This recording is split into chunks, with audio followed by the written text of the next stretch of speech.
The house was big and old-fashioned, and Levin, though he lived alone, had the whole house heated and used. He knew that this was stupid, he knew that it was positively not right, and contrary to his present new plans, but this house was a whole world to Levin. It was the world in which his father and mother had lived and died. They had lived just the life that to Levin seemed the ideal of perfection, and that he had dreamed of beginning with his wife, his family. Levin scarcely remembered his mother. His conception of her was for him a sacred memory, and his future wife was bound to be in his imagination a repetition of that exquisite, holy ideal of a woman that his mother had been. He was so far from conceiving of love for woman apart from marriage that he positively pictured to himself first the family, and only secondarily the woman who would give him a family. His ideas of marriage were, consequently, quite unlike those of the great majority of his acquaintances, for whom getting married was one of the numerous facts of social life. For Levin it was the chief affair of life, on which its whole happiness turned. And now he had to give up that. When he had gone into the little drawing room, where he always had tea, and had settled himself in his armchair with a book, and Agafea Mihalovna had brought him tea, and with her usual, "Well, I'll stay a while, sir," had taken a chair in the window, he felt that, however strange it might be, he had not parted from his daydreams, and that he could not live without them. Whether with her, or with another, still it would be. He was reading a book, and thinking of what he was reading, and stopping to listen to Agafea Mihalovna, who gossiped away without flagging, and yet with all that, all sorts of pictures of family life and work in the future rose disconnectedly before his imagination. He felt that in the depth of his soul something had been put in its place, settled down, and laid to rest.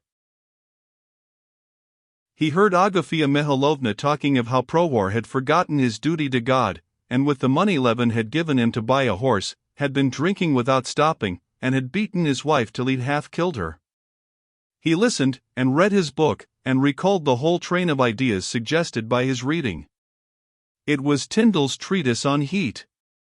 He recalled his own criticisms of Tyndall, of his complacent satisfaction in the cleverness of his experiments, and for his lack of philosophic insight. And suddenly there floated into his mind the joyful thought, in 2 years' time I shall have 2 Dutch cows, Pava herself will perhaps still be alive, a dozen young daughters of Berkut and the 3 others, how lovely! He took up his book again. Very good, electricity and heat are the same thing, but is it possible to substitute the one quantity for the other in the equation for the solution of any problem? No. Well, then what of it? The connection between all the forces of nature is felt instinctively. It's particularly nice if Pava's daughter should be a red-spotted cow, and all the herd will take after her, and the other 3, too. Splendid. To go out with my wife and visitors to meet the herd. My wife says, Kostya and I looked after that calf like a child. How can it interest you so much, says a visitor. Everything that interests him, interests me. But who will she be? And he remembered what had happened at Moscow. Well, there's nothing to be done. It's not my fault. But now everything shall go on in a new way.